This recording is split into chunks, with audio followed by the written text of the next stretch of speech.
En 2003, une fouille préventive associant l'INRAP et le département de la Seine-Saint-Denis et précédant la construction d'un bâtiment d'hôpital permet de mettre au jour à Bobigny un cimetière celte du IIIe siècle avant notre ère.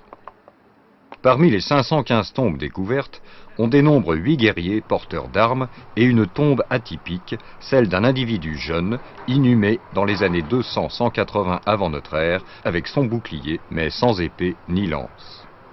Comme toujours, seul subsiste l'imbeau, le renfort métallique central destiné à protéger la main du combattant, les parties en bois et en cuir du bouclier s'étant décomposées. Alors c'est paradoxal, mais les archéologues collectionnent les imbeaux depuis en gros un siècle et demi, et, sauf 2 exemples, on ne sait pas à quoi ressemble exactement un bouclier gaulois. Donc là en fait on est face à un plateau de bouclier gaulois, sa restitution. On est face d'abord à une couche de cuir, qui est une couche de cuir non tannée. Au demeurant, cette couche de cuir, elle vient servir de renfort à un plateau en bois qui est constitué de bandes de bois, de lamellés collés en bois. Alors, ce qui est intéressant, c'est que on va créer du coup face à l'ennemi un panneau mobile, mais pour qu'il soit mobile, il va falloir qu'on puisse le tenir. Donc, ça va être le rôle de barre qui est ici, au niveau de la surface du plateau, et qu'on va appeler le manipule. Mais évidemment, si on a la main à ce niveau-là, là c'est extrêmement dangereux et on ne peut pas protéger sa main. On va donc devoir trouver une solution pour rigidifier le plateau tout en protégeant la main. C'est pour ça qu'en fait on va avoir une pièce de bois, qu'on appelle la spina, qui est la colonne vertébrale du bouclier, qui est creuse, donc qui va permettre de venir loger la main et qui va s'ajuster sur le plateau de façon à créer cet renfort, cette colonne vertébrale qui permet de tenir l'ensemble. Ceci dit, comme on a évidé la spina, on est là face à une faible épaisseur de bois. Résultat, une lance, y compris une lance de démonstration avec un bout protégé, est tout à fait capable de rentrer. Du coup, on va devoir venir, et ça c'est la grande nouveauté du IIIe siècle, protéger cette surface pour assurer la sécurité de la main du guerrier. On va donc faire appel à ce que les Gaulois savent le mieux faire, la tôle de fer, qui va permettre de venir protéger la main du guerrier. Il existe une grande variété d'imbeaux, qu'ils soient bivalves ou d'une seule pièce. La plupart sont munis d'ailettes qui viennent fixer l'imbeau au plateau du bouclier par 2 rivets. Taille et forme ont fortement varié au cours du temps. Lors du nettoyage préliminaire de l'imbeau, les ailettes, fragilisées par la corrosion, se sont détachées de la partie centrale et se sont brisées en plusieurs fragments.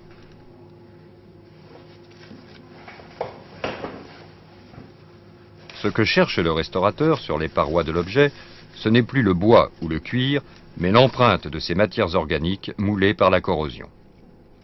La rouille, qui s'est développée à partir de la plaque de tôle de l'imbeau, a progressivement colonisé les pores du cuir et les fibres du bois, avant leur disparition totale. Ces empreintes, si elles existent, peuvent permettre de déterminer l'essence du bois et la forme des planches utilisées. Donc voilà, là on a le bois qui commence à apparaître sous la terre, les grains de sable. Comme c'est très très fragile, on est souvent obligé de consolider en cours de nettoyage. Donc je consolide avec une résine acrylique qui est réversible, ce qui permet, si on a besoin de réintervenir dessus, de pouvoir l'enlever facilement.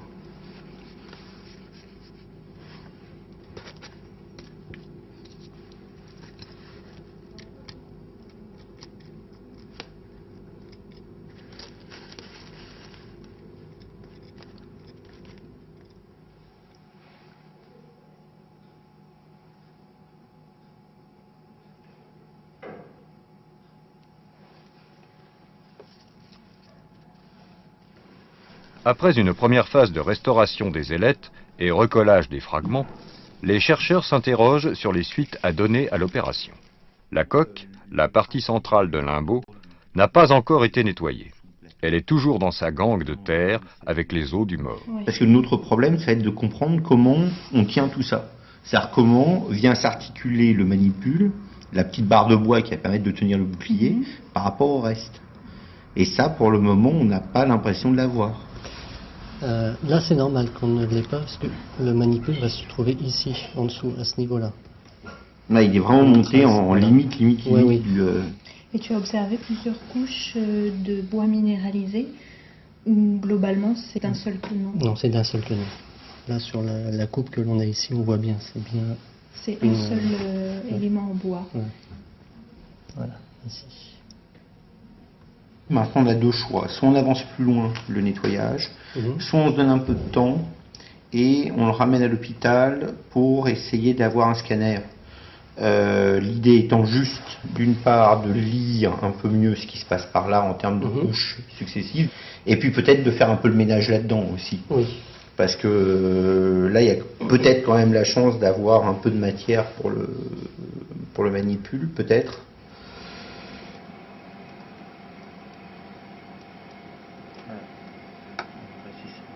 Le scanner permet une vision tridimensionnelle de Limbo à l'intérieur de sa gangue de terre. De part et d'autre de la coque, les ailettes sont maintenues en place par le boîtier de transport. L'archéologue cherche l'image possible du manipule disparu sous la forme d'une variation de densité qui en serait la trace fantôme. La détection de cette forme va permettre de conduire au mieux le nettoyage de la coque de Limbo et peut-être de mettre en évidence les traces de ce manipule. Donc ce qu'on cherche à voir, c'est les traces de bois, le plus clair, c'est les traces de fer. Et ici, dans la masse, là, on va voir apparaître une différence de densité, qui est quelque chose de légèrement plus gris, et qui va correspondre à la trace du manipule, donc la barre qui permet de tenir, de manipuler le bouclier. Alors ce qui est intéressant, c'est qu'au demeurant, l'empreinte correspond aussi aux zones de rupture dans le métal de la coque de Limbo, et évidemment s'aligne avec ce rivet-là ayant bougé. En fait.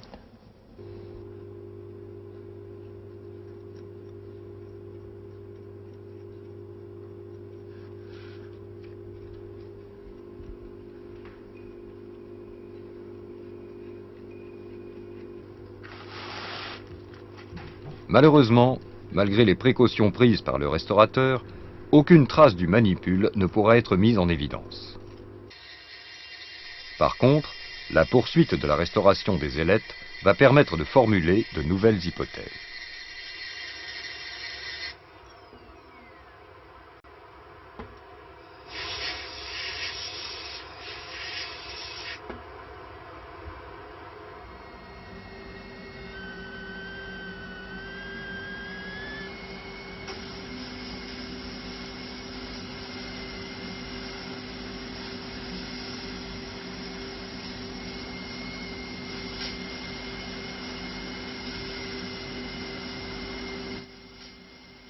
Globalement, en fait, ici, les espèces de bombements, de différence d'épaisseur, c'est uniquement des problèmes de corrosion? Non. Ici, là, c'est un problème de corrosion.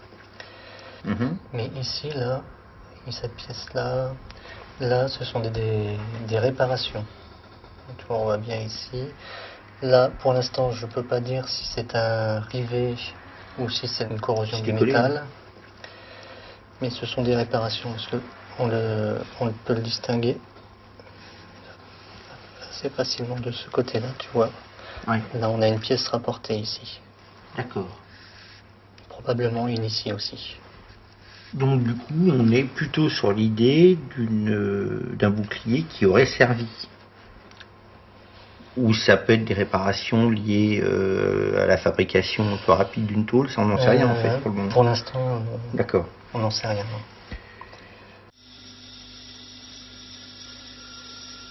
Le restaurateur affine le décapage de Limbo afin de mieux comprendre quelles réparations ont été effectuées par les Gaulois sur la tôle de fer.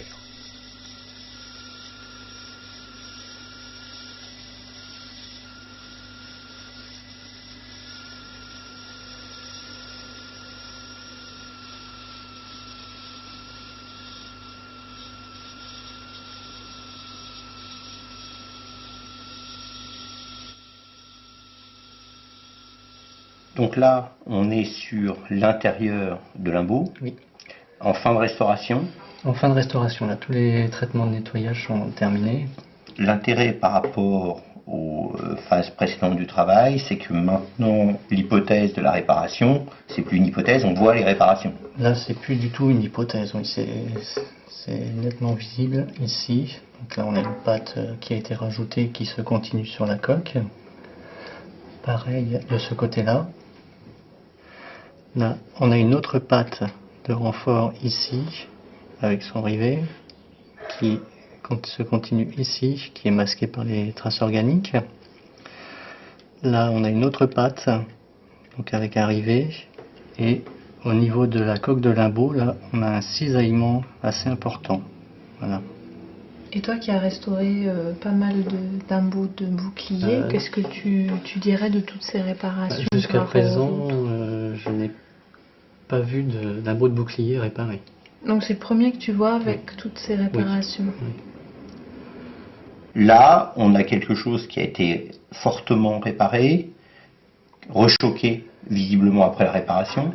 Oui, oui. Là, c'est pas imaginable que ça a été fait en une seule fois.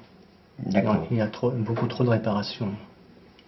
Donc on est dans la situation d'une coque et de ses ailettes qui vont prendre des chocs successifs et qu'on va quand même conserver, qu'on va réutiliser. Oui.